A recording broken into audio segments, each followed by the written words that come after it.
विनोद जी, हम जो उसका संगठन कांग्रेस का देख रहे हैं उत्तर प्रदेश में, जो उसकी माली हालत है, अर्थव्यवस्था के मामले में उसकी जो स्थिति है, उसमें अनुमान ये है, पता नहीं है पंकज जी इसको खंडन कर सकते हैं, कि कांग्रेस पूरी सीटों पर चुनाव लड़ने की स्थिति में नहीं है।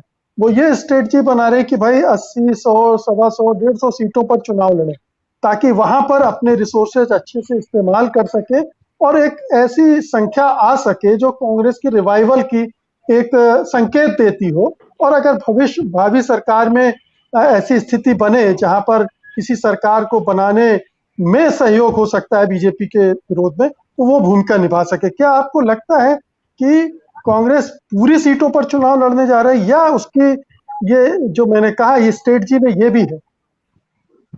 देखिए मुकेश जी, जो आप कह रहे हैं ये भी एक लाइन पार्टी के अंदर कुछ नेता देते हैं कि हमको 70-80 सीटों पर कंसंट्रेट करना चाहिए और बाकी सीटें हमें फ्री छोड़ देनी चाहिए, मतलब कैंडिडेट खड़े करें हम, लेकिन हम जो है कंसंट्रेट उसमें करें। ये एक बड़ी सशक्त लाइन पार्टी के भीतर नेता लोग देते रहते हैं। दरअसल क्या है कि दो तरह के नेता हैं कांग्रेस पार्टी में, हर पार्टी में होते हैं। एक जो होते हैं जो सेफ गेम खेलना चाहते हैं, और एक वो है जो एग्रेसिवली कहते हैं कि नहीं हमको जूझना चाहिए। प्रियंका गांधी की जो प्रवृत्ति है वो जूझने वाली नेता की, वो सेफ गेम वाली नहीं।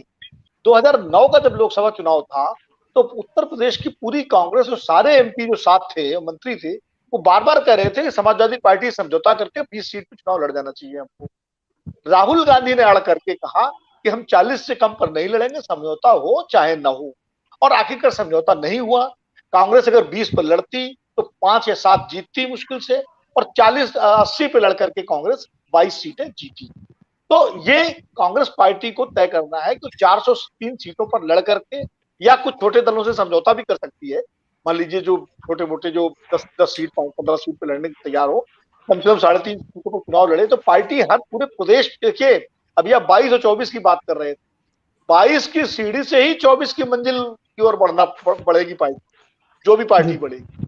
अगर आप 22 में ही 80 सीटों पर सिमट के चुनाव लड़ेंगे तो 24 में आप 80 सीटों पर कैसे लड़ेंगे जो लोकसभा की सीटें हैं।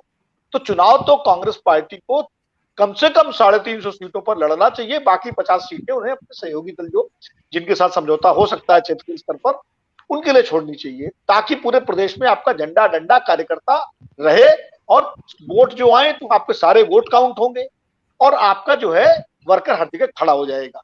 एक तो इसलिए उसके हक में है ये लड़ना, नंबर एक।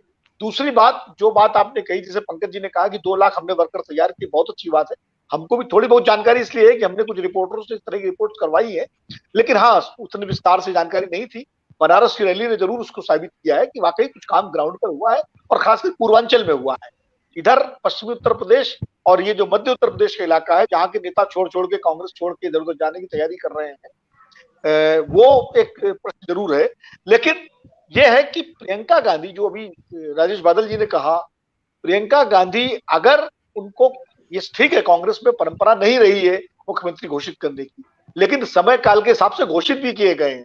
कैप्टन अमरिंदर सिंह को 2017 बिल्कुल। में राहुल गांधी ने घोषित किया था चुनाव से पहले कि हमारे मुख्यमंत्री की उम्मीदवार ये होंगे। तो कभी कभी घोषित भी किया जाता है, और भारतीय जनता पार्टी भी कहीं घोषित करती है, कहीं नहीं घोषित करती है। भारतीय जनता पार्टी में आज वोट मिलता है वो नरेंद्र मोदी के नाम पर। उत्तर प्रदेश में लोग कांग्रेस को वोट देने में किसी को कोई हिचक नहीं है, लेकिन वो ये पूछते हैं कि भाई अखिलेश, योगी और मायावती के मुकाबले हमारा चीफ मिनिस्टर कौन होगा। सत्य हिंदी का ऐप डाउनलोड करें गूगल प्ले स्टोर पर।